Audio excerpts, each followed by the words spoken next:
Digitaline 2017 continue. On a beau évoquer le numérique, les hommes et les femmes qui font tourner les machines ont besoin de repos et de prendre un repas pour pouvoir repartir du bon pied.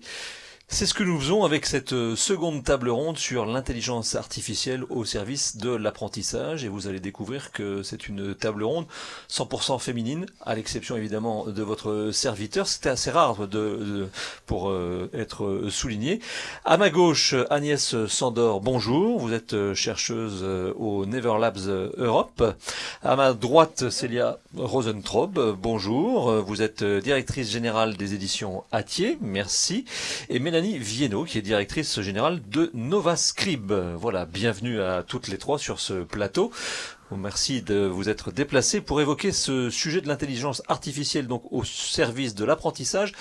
Et pour traiter ce sujet, on va partir d'un exemple concret que celles et ceux qui sont devant leur écran doivent connaître, quelle que soit leur génération, c'est le Becherel. Le Becherel, c'est la référence en matière de langue française, évidemment. Ça existe depuis quand, tiens, d'ailleurs, Célia? Alors j'espère que je ne vous pose pas une question piège. Non. N'oubliez pas le micro. Le Becherel existe depuis quasiment 100 ans et il est rentré dans le fonds des éditions Hatier en 1900. Et il va fêter l'entrée dans le fond définitif sous la forme qu'on peut connaître actuellement, qui est un usuel et un répertoire des conjugaisons depuis 1913. Et donc depuis 1913, on enrichit progressivement Becherel de nouveaux verbes et de nouvelles formes. Alors, nous sommes ici pour évoquer l'intelligence artificielle au travers de cette illustration et notamment du Becherel numérique qui va bientôt sortir. Tout à fait. Donc on a, en tant qu'éditeur du Becherel, réfléchi longtemps à étendre la marque, évidemment sur la langue française, en format physique, et puis sur le digital. Alors on a commencé à notre petite échelle avec une application sur le conjugueur, puis on a constaté qu'avec la transformation digitale, de nombreuses entreprises étaient préoccupées finalement du niveau de langue des salariés, puisqu'en fait avec la transformation digitale, on a de plus en plus recours aux écrits, on a de plus en plus à écrire des mail, on a de plus en plus à rédiger des comptes rendus. Avec la transformation digitale aussi, c'est être plus mobile professionnellement, par exemple, et ça veut dire donc être en capacité de rédiger un CV, de rédiger des lettres de motivation. Et donc c'est devenu une préoccupation centrale dans les entreprises que de faire progresser les salariés sur le niveau de compétences en langue française. Il faut savoir que dans les études qu'on a pu faire, 90% des Français disent faire des fautes d'orthographe. Plus de 20% des Français disent avoir été bloqués dans leur évolution professionnelle à cause d'un manque de maîtrise de la langue française. Voilà, on a tout un tas de statistiques qui montrent à quel point cette compétence de la langue française est primordiale aujourd'hui et encore plus, je dirais, à l'heure digitale. Donc, on a décidé, en tant que référente de la langue française, de proposer une formation innovante, évidemment, autour de la langue française. Alors, on s'est adossé à une technologie d'adaptative, ce qu'on appelle l'adaptative learning, où on peut résumer ça en intelligence artificielle, mais on n'a pas voulu faire un produit technocentré. C'est-à-dire qu'on est parti des besoins de l'apprenant, des besoins de l'adulte apprenant, du salarié, qui a besoin de quoi finalement? Il a besoin d'adresser l'ensemble des compétences de la langue française, tous les domaines, et c'est très important de préciser que c'est tous les domaines, c'est-à-dire que dans la langue française, vous avez évidemment l'orthographe, la conjugaison, le vocabulaire, la grammaire, mais ce qui est primordial dans notre produit, et le produit que nous allons lancer en janvier, c'est la capacité à faire progresser dans la rédaction et dans les écrits. Parce que pourquoi, in fine, on doit maîtriser la langue française, c'est pour être efficace dans ses écrits. Et c'est le premier produit qui proposera vraiment cet axe-là de progression sur la performance des écrits.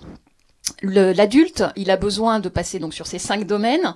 L'apprenant plutôt, pas l'adulte. L'apprenant, il a également besoin de parcours pédagogiques structurés et d'avoir une autonomie dans son parcours pédagogique. Donc, notre rôle, nous, en tant qu'éditeurs, et c'est là où notre valeur ajoutée est la plus forte, c'est à la fois de nourrir l'algorithme, on y reviendra peut-être ensuite, donc de s'adosser à l'adaptative learning, et puis on a voulu, pour aller encore plus loin dans ce produit-là, travailler à des certifications. Et donc c'est là où nous avons élaboré 2 certifications, sous la marque Becherel, bien sûr, et on s'est adjoint les services et les compétences et le savoir-faire d'une start-up qui est spécialisée, qui elle aussi travaille sur l'intelligence artificielle, mais Mélanie va nous l'expliquer, Novascribe, sur des algorithmes qui permettent aussi de certifier le niveau atteint en langue française. Avant d'aller plus loin et de passer la main à Mélanie, un mot d'abord sur le public ou les publics que vous visez avec ce Becherel numérique. Ce sont quoi? Des cadres, des demandeurs d'emploi, des salariés, tout à chacun? C'est tout un chacun, puisqu'on se rend bien compte à quel point cette maîtrise de la langue française est clé pour tout type de salariés, pour tout type de personnes en recherche d'emploi évidemment, mais pour tout type, tout un chacun. Donc on va commencer par lancer notre formation en janvier. Ça sera sous la forme d'une application mobile qui sera disponible pour tous, hein, en tant que particulier sur la plateforme iOS. Et puis bien sûr, l'ambition derrière, c'est d'aller adresser le marché des entreprises et de développer une formation base mobile, enfin d'être avec cette application mobile, d'aller adresser le marché des entreprises et des organismes de formation. Comment ça fonctionne alors derrière l'arrière-boutique, puisque vous êtes la tuyauterie, la tringlerie, peu importe, puisque vous êtes associé, rapproché de Novascribe, Mélanie Viennot, comment ça fonctionne en étant pas trop techno, puisque vous nous avez dit que vous ne vouliez pas être trop technocentré. Comment ça fonctionne derrière? Qu'est-ce qui se cache? Alors, moi, je vais vous parler de la partie certification parce qu'effectivement, l'objectif, c'est de pouvoir certifier les apprentissages et le niveau des adultes sur quelque chose qui est quand même assez ambitieux, qui est qu'est-ce qui fait qu'un écrit professionnel est efficace. Donc, nous, Novascribe, on a travaillé avec l'université de Grenoble et un grand laboratoire de recherche en linguistique, et ils ont, eux, travaillé sur cette définition-là d'un écrit professionnel efficace, ce qui est déjà un temps de recherche assez important. Et donc sur la certification, nous, on est sur 5 compétences que sont la syntaxe, l'orthographe, le lexique, la ponctuation, assez classique, et surtout nous évaluons la capacité à argumenter efficacement par écrit. Voilà, donc là on a un algorithme effectivement, donc qui s'apparente là aussi à l'intelligence artificielle, qui étalonne en permanence le niveau pour être sûr que d'un examen à un autre, quand on vous donne votre niveau, vous soyez sûr que ça correspond bien à votre niveau, à la réalité de votre niveau, sur votre capacité à argumenter et à rédiger efficacement par écrit. Et donc, ce qui fonctionne derrière, c'est une méthode pour étalonner, et c'est un algorithme qui analyse en partie tout seul et en partie avec un petit bout de cerveau humain quand même, hein. Alors, il faut encore faire avec le cerveau humain, tant mieux, malgré tout, qui analyse votre capacité à argumenter efficacement un texte sans erreur, c'est mieux. Vous le disiez tout à l'heure en ouverture, certains se sont sentis moins valorisés ou ont eu une progression ralentie dans leur entreprise, rien qu'à cause des écrits professionnels. Donc c'est ce que vous essayez de contrer, c'est ça? Oui, alors c'est vrai que la définition de qu'est-ce qu'un écrit efficace, aujourd'hui, nous l'avons posée dans un contexte professionnel. Qu'est-ce qu'un écrit efficace en contexte professionnel? Qu'est-ce qui fait qu'à un moment donné, pour un commercial, un mail va être déclencheur d'une vente parce que son argumentaire est efficace et il a réussi à convaincre par mail? On sait qu'aujourd'hui, on est dans une société de l'écrit, de plus en plus, 25% de votre temps de travail est consacré à écrire. Ça me paraît antinomique parce que quand on voit la pauvreté de la qualité des écrits que l'on reçoit, que ce soit du mail ou du papier encore, ou même les fameux langages SMS, voilà, ça me paraît contradictoire avec la société dans laquelle je vis. Et donc ce que vient de nous dire la représentante d'Atier et vous, c'est tout à fait le contraire en fait. C'est que maintenant, du fait de la digitalisation des rapports dans les entreprises, on peut plus passer à travers les gouttes. Tout le monde a un mail, tout le monde a une boîte mail avec son nom, et c'est ça qui a mis aussi en lumière les carences des uns et des autres, c'est ça. Avec une pression forte qui est mise sur les salariés parce que vous devez être réactif, vous devez écrire vite, bien et sans erreur.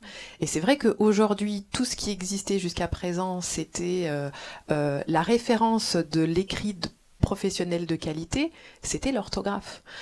On a tous reçu des mails qui ne comportent pas particulièrement de fautes d'orthographe, mais dont on n'était pas complètement sûr d'en saisir le sens. L'objectif là, c'est vraiment de répondre à la question et de mettre en place un standard de qualité de l'écrit, et particulièrement de l'écrit professionnel, qui ne se base pas que sur l'orthographe. Alors ça, si je vous comprends bien, ça veut dire que votre algorithme est capable de juger, de certifier un écrit professionnel et de dire qu'il est de qualité, même si par exemple je me plante dans l'orthographe d'un mot. Et derrière, il dira, oui, mais ok, il y a cette faute-là, mais le sens, tout va bien. Alors, déjà, on est surtout capable de vous dire que vous avez tel niveau sur l'argumentaire et que vous avez tel niveau sur l'orthographe. C'est-à-dire qu'on est capable de différencier les deux compétences. Et ensuite,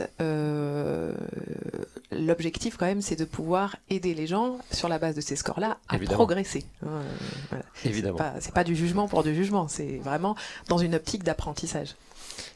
Justement, sur la question de l'apprentissage, nous, on utilise des algorithmes également pour faire progresser, pour arriver à la certification. Donc c'est un enchaînement, et en fait la façon dont ça se passe, et c'est là où c'est important, parce que l'intelligence artificielle, ça peut parfois faire peur, donc je préfère moi parler d'intelligence augmentée. Et en fait ce dont on se rend compte quand on travaille avec ces outils-là, que sont l'algorithme et que sont voilà, que ça soit pour NovaScribe ou pour nous, c'est que l'intelligence humaine est primordiale, et finalement le travail essentiel qu'on a à faire nous en tant qu'éditeurs, c'est de collecter la donnée, enfin d'avoir une donnée de qualité et de la structurer. Et en fait, on passe énormément de temps à faire un travail d'orfèvre sur la langue française, c'est-à-dire qu'on va découper la langue française en grands objectifs, puis en sous-objectifs, puis en X compétences. Ces compétences, on va les relier de l'une à l'autre. Donc, vous voyez le travail qui est fait par des spécialistes et des éditeurs chez moi qui sont vraiment très qualifiés pour faire ce qu'on appelle un graphe de la langue française. Et c'est finalement, une fois que ce graphe a été obtenu, que le moteur et que l'algorithme viendra se brancher sur ce graphe qui est finalement issu de toute notre intelligence pour pouvoir progresser, proposer des parcours personnalisés, adaptés au niveau de l'apprenant, et qui va lui permettre de progresser dans tous les champs qu'on a évoqués tout à l'heure, les 5 domaines de la langue française. Pardon, Agnès Sandor, je vous en prie.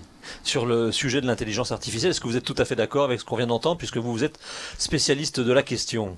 Je trouve très intéressant ce qui a été dit, parce que moi, j'ai pas d'expérience avec les pratiquantes de l'intelligence artificielle. Moi, je produis, je développe des logiciels qui essayent de prédire des analyses, des évaluations, des décisions comme des humains. Mais on ne sait pas exactement comment ça se passe dans la pratique. Donc c'était très intéressant pour moi de voir comment vous découpez votre analyse. En fait, c'est l'entrée pour notre analyse. Parce que comment vous analysez la réalité, pour nous, chaque étape de votre analyse donne lieu à une nouvelle sorte d'algorithme. Parce que justement, pour analyser la langue, je suis linguiste. Donc, la langue est quelque chose de très profond. Il y a des significations à plusieurs niveaux. Et dans l'informatique et dans l'algorithmique, chaque niveau a besoin d'un autre type d'algorithme, d'une autre approche. Donc, l'intéressant pour moi, c'est de voir que il y a une analyse préalable. Après, il y a des algorithmes qui peuvent se brancher à chaque étape. Mais après, ce qui est intéressant pour moi, c'est comment intégrer tout ça dans une grande méthode. Mais ça veut dire que ces logiciels, ces algorithmes, il faut les nourrir au départ. Ça veut dire il faut leur faire lire la Pléiade, il faut leur faire lire les aventures de Tintin, peu importe. Enfin, voilà, et c'est ça? Exactement, c'est ça ce qui se passe. Donc, les algorithmes ont besoin d'apprendre. La technologie, qui est la technologie de base de l'intelligence artificielle, s'appelle machine learning.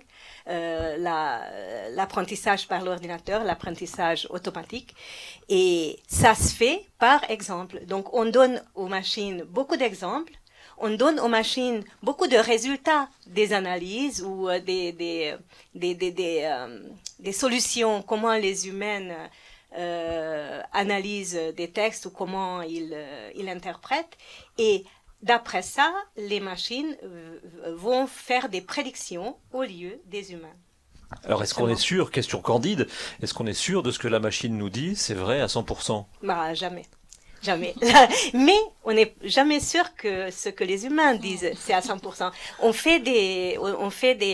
y a une mesure qui s'appelle la mesure de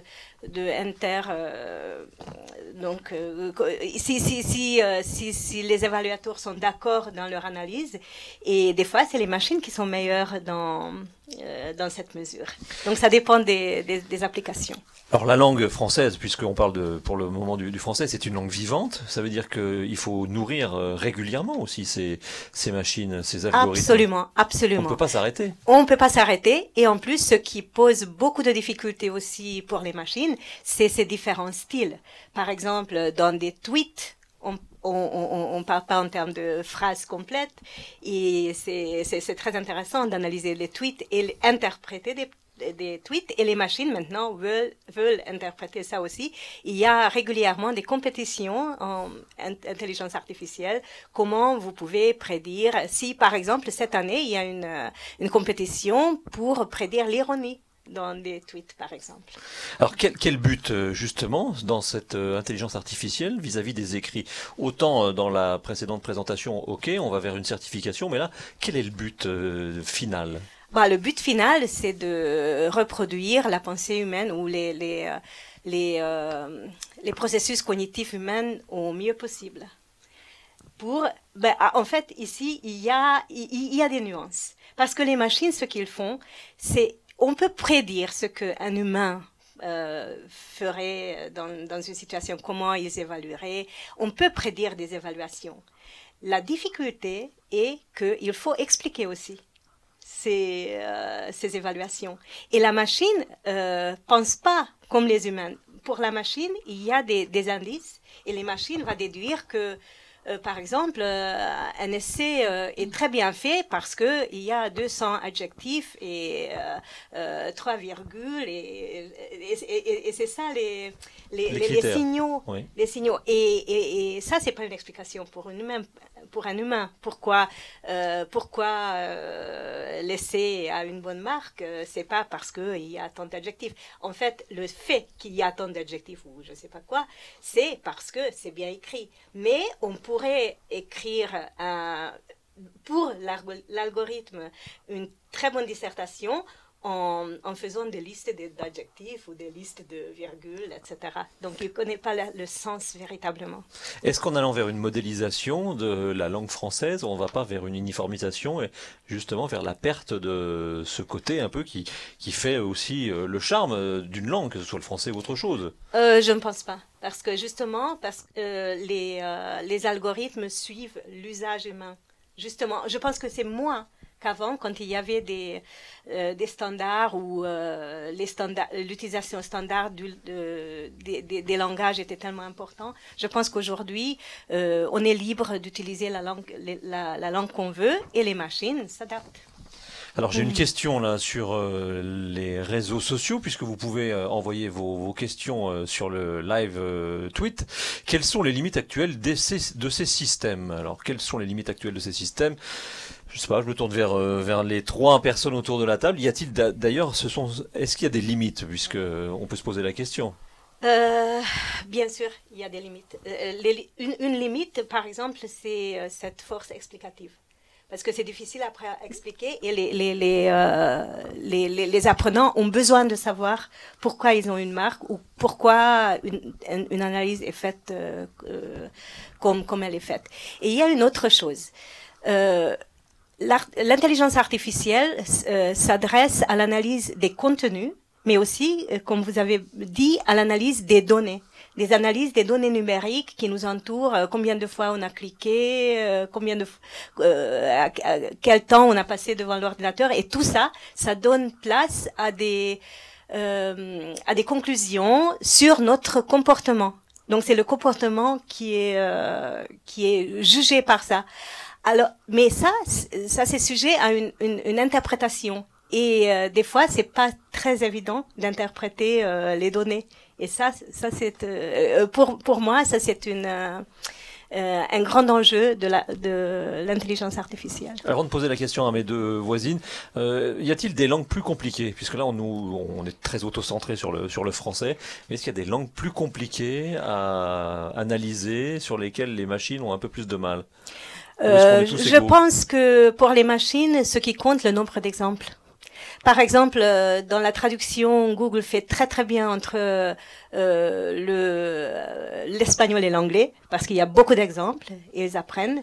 Mais par exemple, je suis hongroise et traduire du hongrois, c'est En très espagnol, difficile. c'est plus difficile. Non, pour la machine, ce qui compte, c'est le nombre d'exemples. Si la machine a beaucoup d'exemples, comme il y en a beaucoup, Elle risque de nous donner quelque chose de juste. Voilà.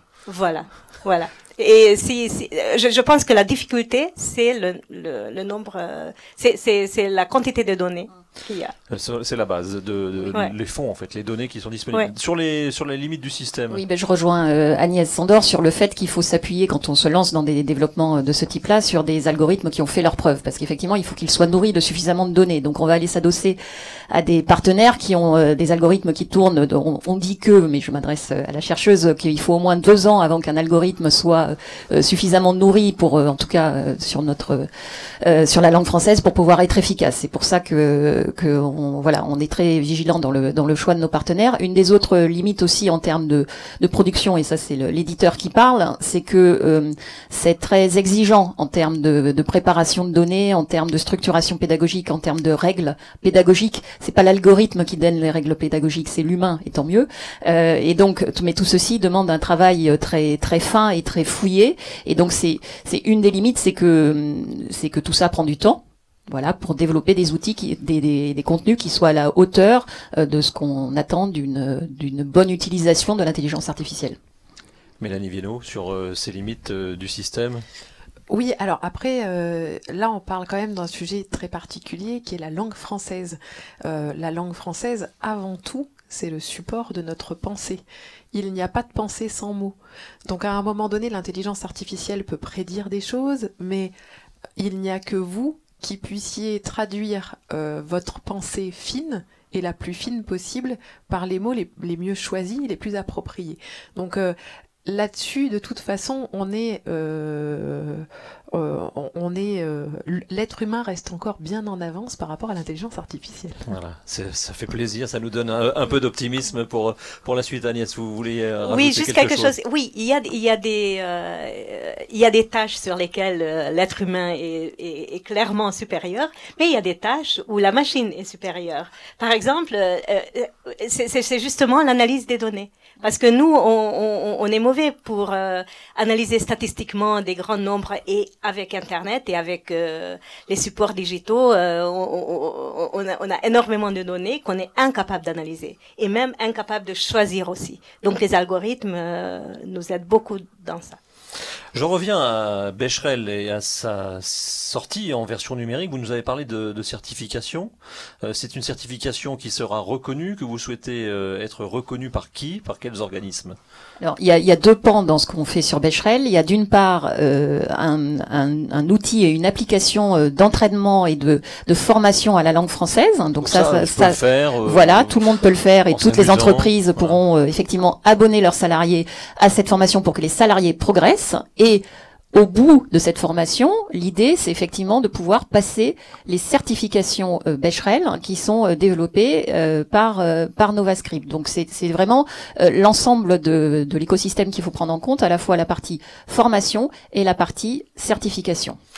Formation et certification, tel un TOEIC ou un TOEFL qu'on connaît pour les langues étrangères, c'est ça? Exactement. Et donc ce serait une reconnaissance, au moins nationale, de dire, voilà, j'ai atteint, je sais pas comment ça va fonctionner d'ailleurs, ça va être une note finale? C'est un pourcentage. C'est un pourcentage, je vais atteindre mes 80%, donc je suis plutôt pas trop mal en écrit professionnel. À partir de 80%, vous êtes considéré comme expert. Oh pardon, expert donc. Et 100%, c'est quoi alors? C'est Jean d'Ormesson? Non, ça n'existe pas. En tout cas, nous ne l'avons encore pas vu. D'accord. C'est-à-dire que pour l'instant, quel est le score? Quel est le score? C'est intéressant, de gens qui pensent maîtriser les écrits professionnels. Quels sont les scores fleuves? Alors, c'est difficile de vous donner un niveau. Je vous demande pas de nom. Hein. Non, mais ouais, c'est difficile de vous donner un niveau parce que si on veut comparer, ça serait toutes choses égales par ailleurs, et c'est jamais le cas. On n'a pas forcément affaire aux mêmes personnes dans les mêmes profils. Donc, il faudrait vraiment pouvoir comparer sur une étude statistique des gens qui sont. Vous êtes en train de me faire de la langue de bois, ça. Même avec l'intelligence artificielle, on arrive à faire de la langue de bois. Oui, mais c'est un cerveau humain qui l'a fait encore. C'est pour ça. On essaie de laisser l'apprenant et l'humain au centre, à tel point que avant d'entamer la formation, avant même de faire le premier test diagnostic qui servira ensuite à l'algorithme pour envoyer les bons exercices au bon niveau, on demande à l'apprenant lui-même de s'auto-évaluer pour savoir à quel niveau il se situe. Voilà. Et en fonction de ça, on va repositionner tout ce qu'on va adresser comme exercice et comme compétence à l'apprenant. Non, mais globalement, la majorité des gens ont des scores entre 60 et 80%. On est plutôt sur des gens dont la langue française est la langue maternelle, malgré tout, parce que on certifie bien le niveau à l'écrit. Voilà. Après, on est sur un score global. Vous pouvez être très bon sur de l'argumentaire, même si vous n'êtes pas très bon en orthographe. Et c'est vrai que là aussi, c'est quelque chose qui est important pour nous, et c'est aussi une vision, je pense, moderne, qu'on a partagée avec Becherel aussi. Et voilà, d'ailleurs, je pense que ça se note, parce que Becherel, qui est une marque ancienne, qui arrive à avoir une vision aussi moderne de l'écrit, c'est vraiment intéressant. Aujourd'hui, ce n'est pas parce que vous n'êtes pas bon en orthographe ou pas très bon que pour autant vous n'avez pas des écrits professionnels qui peuvent être efficaces. Et ça, c'est aussi intéressant du point de vue de l'apprenant et du point de vue de l'humain, de pouvoir valoriser aussi les points forts de chacune des personnes. Et ce qui est important aussi dans la formation qu'on va proposer, c'est contrairement à d'autres produits, on ne part pas de la reconnaissance de l'erreur, parce que finalement, beaucoup de produits adressent la reconnaissance de l'erreur. Or, en fait, vous mémorisez ce que vous voyez. Donc, si vous voyez des erreurs, vous mémorisez des erreurs. Donc, nous, c'est vraiment, et c'est ce qu'on partage aussi avec NovaScribe, écrire la forme juste, et non pas reconnaître les erreurs, parce que ça, ce n'est pas efficace pédagogiquement. J'ai une question sur les réseaux. L'intelligence artificielle est-elle, puisque c'est une femme, enfin pour quelque temps je pense, même si on est dans une période où on discute beaucoup de choses, de répondre à cette question. Comment savoir si l'apprenant a atteint l'OPG ou l'OPS sur une formation digitale? Ah, qui répond? L'OPG ou l'OPS? Est-ce que quelqu'un peut m'aider? Bon, pour l'instant, donc visiblement, on est un peu. Si Frédéric peut préciser sa question et nous entend, ce serait sympathique. Autre question, dans une intelligence artificielle sans data et même avec beaucoup de data, ça n'est pas performant d'après vous. Il faut donc aussi savoir enrichir et nourrir les systèmes. Je pense on l'a dit tout à l'heure, hein, Agnès. C'est ça, c'est que ça ne s'arrête jamais. Ah oui, ça ne s'arrête jamais. Non. Vous êtes d'accord avec ça? Oui, ça ne s'arrête jamais, et surtout ça commence bien avant. Donc voilà, tout le travail de préparation, de collecte des données, de structuration, des règles pédagogiques, tout ça est un travail très important, et la qualité de ce qui sortira de l'algorithme et de la machine dépend évidemment de ce qu'on y injecte, et donc c'est là où le travail est le plus important. Pareil que pour le cerveau humain. De manière générale, est-ce que certains remettent en cause les résultats qu'ils ont? Par exemple, je pense à des gens qui s'imaginent être extrêmement doués à l'écrit, à l'argumentaire, à la rédaction, en grammaire, en orthographe. Est-ce qu'il y a des surprises parfois?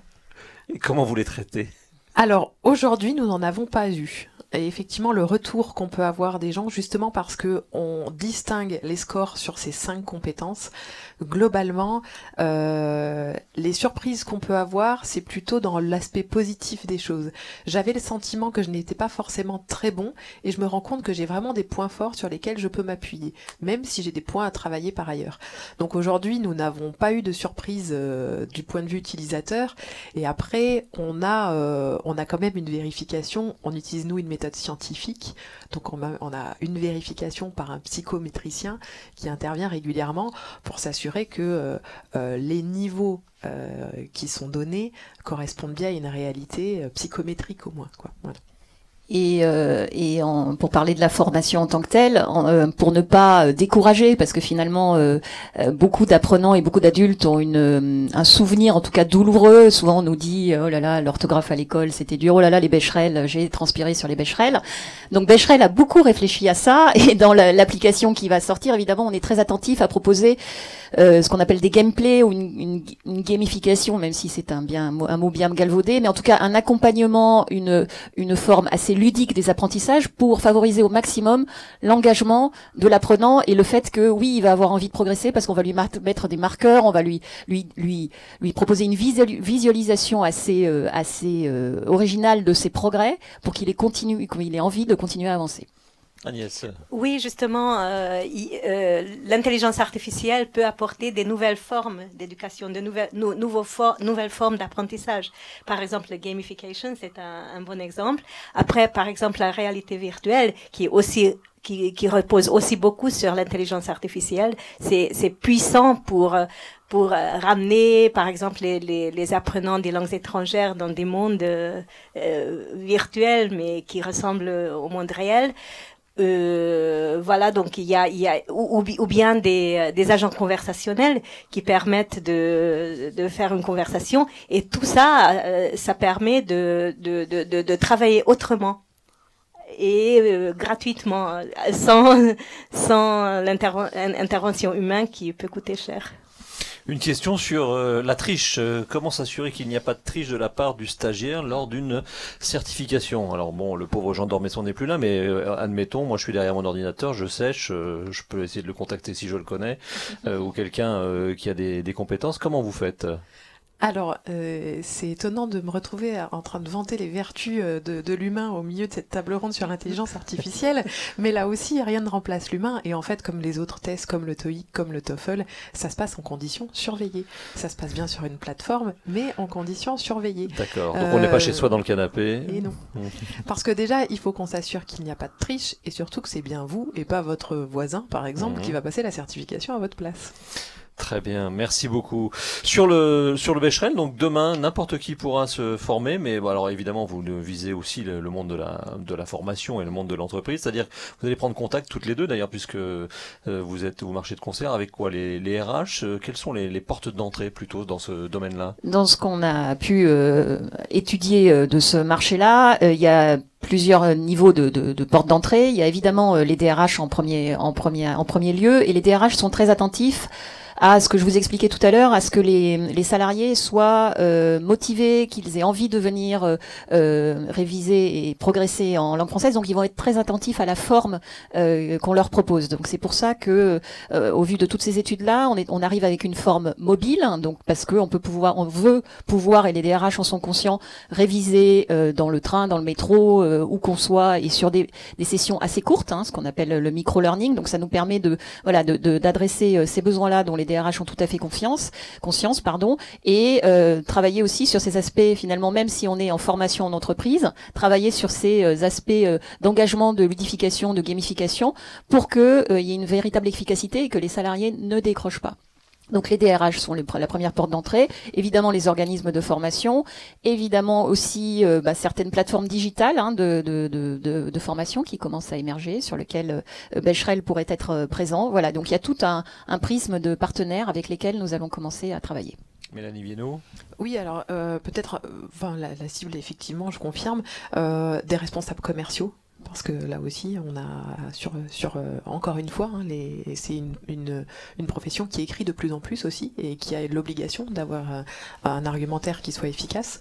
Et puis toutes les nouvelles professions. Aujourd'hui, on est dans une société qui crée beaucoup de métiers nouveaux, et qui sont des métiers dans lesquels on écrit beaucoup, et particulièrement parce qu'on écrit pour le web. Et là aussi, il faut pouvoir écrire, au-delà même de l'erreur d'orthographe, il faut pouvoir écrire efficacement et s'assurer qu'on est bien compris. Voilà. Aujourd'hui, quand on recrute sur des métiers comme le community management, on fait évidemment passer des tests d'orthographe et des tests de niveau en langue française. Donc demain, on peut imaginer qui passeront tous par le prisme de la certification et de la formation Becherel. Vous travaillez toutes les deux à partir d'un algorithme, mais différent, en fait. L'un qui est plutôt made in USA, si je ne me trompe pas, et vous l'avez créé, puisque ce sont deux chercheuses issues de l'université de Grenoble, hein, si je ne me trompe pas. Tout à fait. Est-ce qu'il n'y a pas un peu de contradiction à ne pas travailler sur la même base de données? Pas du tout, parce qu'on ne vise pas le même objectif. Entre les deux algorithmes ont deux objectifs différents, un qui est effectivement d'évaluer et de certifier qu'un niveau a été atteint, tandis que notre algorithme à nous va accompagner l'apprenant et lui proposer une personnalisation du parcours à son niveau. Donc nous, on a fait le choix d'une technologie, comme je l'ai dit tout à l'heure, suffisamment robuste. Il se trouve que donc on est allé voir un partenaire américain qui avait déjà été éprouvé sur son marché, et c'est ce choix-là qu'on a fait. Voilà, demain, on verra, on pourra se brancher à beaucoup d'algorithmes. Est-ce qu'un algorithme nourrit un autre algorithme et inversement? Est-ce que tout le monde se nourrit dans ce monde virtuel ouvert? Alors, là, précisément, non, pas particulièrement. L'algorithme, il se nourrit du nombre de passages qu'il peut y avoir, soit sur la partie d'apprentissage, soit sur la partie certification. Mais on reste quand même dans une étape de certification qui est différente de l'étape de l'apprentissage, et il n'y a pas de passerelle entre les plateformes aujourd'hui. C'est pas l'objectif.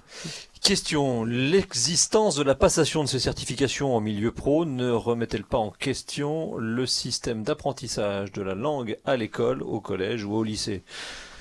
Madame la linguiste. Bah ça, je suis pas expert dans cette question, mais oui, allez-y. C'est bien, non. Non, Non. Ça nous rassure, parce que derrière on a une table ronde avec beaucoup de gens de l'éducation nationale, donc ils sont en train de... Donc ça reste évidemment un fondamental à travailler à l'école. Le choix que nous avons fait d'adresser en priorité la cible des apprenants dans le milieu professionnel pour travailler ces écrits est un choix, on va le dire, un choix business, puisque il y a un moment, il faut aller exactement. Donc on va aller vendre nos formations. Il se trouve qu'aujourd'hui sur le milieu scolaire, voilà, il manque un tout petit peu de budget sur le numérique, mais on aura l'occasion d'en parler tout à l'heure avec nos interlocuteurs, mais que évidemment c'est une cible fondamentale que l'on adresse déjà grâce à nos outils, que ce soit les manuels scolaires, les manuels numériques. Voilà, on a tout un tas de ressources qui adressent déjà cette compétence-là, et évidemment demain on portera un Becherel aussi sur l'école, le collège et le lycée. Contente de voir autant de femmes expertes sur un plateau. Bon voilà, donc ça c'était une autre. J'espère que demain on n'aura plus ce genre de remarques, parce que quand il y a tous les hommes, on ne le dit pas. Un mot sur l'intelligence artificielle pour conclure cette table ronde. Ça va révolutionner, selon vous, la façon d'apprendre à lire ou à écrire. Tout à l'heure, on parlait du balbutiement sur une autre table ronde de la formation et du digital dans le monde des OF notamment. Est-ce que vous sentez que dans l'apprentissage de la langue, on est face à quelque chose dont on ne mesure peut-être pas l'impact pour les prochaines années? C'est évidemment très difficile à dire. La conviction que j'ai, c'est que face à l'intelligence artificielle et face à de nombreux stages qui vont être effectivement pouvoir être automatisés, robotisés, il est primordial que les enfants d'aujourd'hui et les adultes travaillent ce qu'on appelle les soft skills, enfin les compétences de création, d'argumentation, de langage, et l'écrit et la capacité à avoir des écrits efficaces. Ça a un impact sur l'argumentation, ça a un impact sur la pensée complexe, ça a un impact sur tout ce qui fait qu'on soit des hommes. Donc ça c'est primordial, et qu'on peut s'appuyer sur l'intelligence artificielle pour en profiter, pour progresser sur ces éléments-là. Après, aller plus loin, et notamment sur la question de la lecture, qui est une question assez centrale dans le système éducatif français. Aujourd'hui, voilà, moi je ne suis pas en capacité de dire si l'intelligence artificielle en tant que système complet pourra remédier à cette difficulté-là. On pourra prendre des briques vraisemblablement et s'appuyer sur ces briques-là pour adresser certains besoins spécifiques dans la lecture, mais n'allons pas imaginer qu'on aura un outil magique qui va faire qu'on apprend à lire juste en se mettant devant une machine. Mennali. Alors, moi je vais répondre uniquement sur la partie certification. Aujourd'hui, on sent tous que notre rapport à la langue, il évolue du fait de toutes ces nouvelles technologies. Je pense que c'est important d'avoir un standard. À un moment donné, qu'on soit tous d'accord sur le fait qu'un écrit de qualité, c'est ça et pas autre chose. Nous, l'objectif, c'est de proposer ce standard de qualité sur une version moderne. Et le standard de qualité, effectivement, en tout cas, les points les plus saillants, c'est aussi pour ça que la certification et Becherel, ça s'appelle la certification Becherel aujourd'hui, parce que on s'est mis d'accord sur ces points-là les plus importants, mais on est quand même dans un rapport à la langue et particulièrement dans un rapport à l'écrit qui change beaucoup aujourd'hui. Agnès Sandor, est-ce que on est au début d'une révolution de l'apprentissage des langues avec l'intelligence artificielle, selon vous? Je pense que oui. Je pense qu'il y aura beaucoup de nouvelles choses qui vont venir. Et je suis venue avec une liste que des chercheurs ont collectionnée. Quels sont les 5 domaines clés de recherche pour l'intelligence artificielle dans l'éducation dans le futur? Alors ces 5 choses, je pense que c'est très intéressant. C'est des formateurs individuels pour chaque apprenant. Donc c'est l'individualisation, la personnalisation. Après, l'apprentissage des compétences du 21e siècle. Donc ça, c'est un concept. Compétences du 21e siècle, c'est dans Wikipédia, donc qui a 3 composants. Déjà, le contenu académique, donc savoir des contenus. 2, les capacités supérieures de réflexion qui passent, comme Mélanie a dit, par la langue. Donc c'est l'argumentation claire et le rendu clair de ces idées par la langue. Et puis les capacités d'apprendre. Et je pense que cette capacité est primordiale. Donc ça c'était 2e, apprentissage des compétences du 21e siècle. Après, des données d'apprentissage. Ce sont des domaines de recherche. Comment traiter les données d'apprentissage et comment utiliser ces données des apprenants, des classes, pour améliorer l'éducation. Après, 4e, un accès universel aux salles de classe globales. Donc c'est la globalisation de l'apprentissage qui se fait beaucoup aujourd'hui, par exemple par les MOOC, par les cours en ligne. Et puis un apprentissage tout au long de la vie. Donc c'est pas que on va avoir une formation, voilà.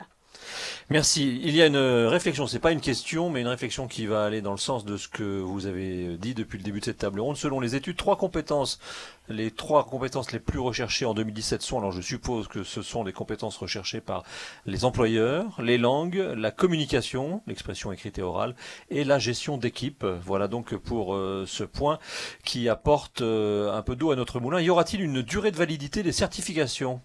Les langues évoluent, oui, c'est ce qu'on disait. Voilà, le français de 2017 ne sera peut-être pas le même que le français de 2034, ce qui moi me peine un peu, mais bon. 4 ans. Voilà. Aujourd'hui, on a mis cette limite à 4 ans. Peut-être que ça évoluera dans le temps. Aujourd'hui, aujourd'hui c'est 4 ans. Je pense que fondamentalement, dans 4 ans, la langue ne sera pas différente de ce qu'elle est aujourd'hui. Pas forcément en 2032 non plus, mais effectivement, la langue évolue. Question en forme de boutade, mais je ne pouvais pas terminer cette table ronde sans vous la poser, puisque, vous savez déjà ce que je vais vous dire, et puisque l'intelligence artificielle est capable, avec vos 2 systèmes, de me corriger, d'apprendre à me corriger, est-ce qu'elle pourrait pas en faire un peu plus et bosser pour moi et écrire mon écrit professionnellement, parfaitement, du premier coup? Je lui dicte une sorte de gloubi-boulga et elle se débrouille, pour ne pas dire autre chose. Je crois que ce qu'on a essayé de dire tout au long de cette table ronde, c'est que le fait de travailler ses écrits, de travailler une progression dans la langue française, c'est justement, ça sert avant tout pour progresser dans sa capacité d'argumentation, dans sa capacité d'expression écrite et orale, dans son langage tout simplement. Or, le langage est le propre de l'homme, donc je pense que nous avons intérêt à garder cette compétence en tant qu'humain. Et je pense que Mélanie... Vous êtes d'accord ? Ah bah oui, la première fonction de l'écrit, c'est de communiquer, c'est d'être compris. Et pour être compris, il faut bien choisir ses mots, les mots qui traduisent bien sa propre pensée. Je peux dicter n'importe quoi et grâce à vos super algorithmes, ils me mettent ça dans une version super top, 95%. Et donc vous ne communiquez plus et donc vous dépérissez tout seul chez vous. Très bien, je crois que j'ai ma réponse. En tous les cas, merci beaucoup. Merci à Agnès Sandor, Mélanie Viennot et Célia Rosentraub pour votre participation à cette table ronde. Merci de nous avoir suivis.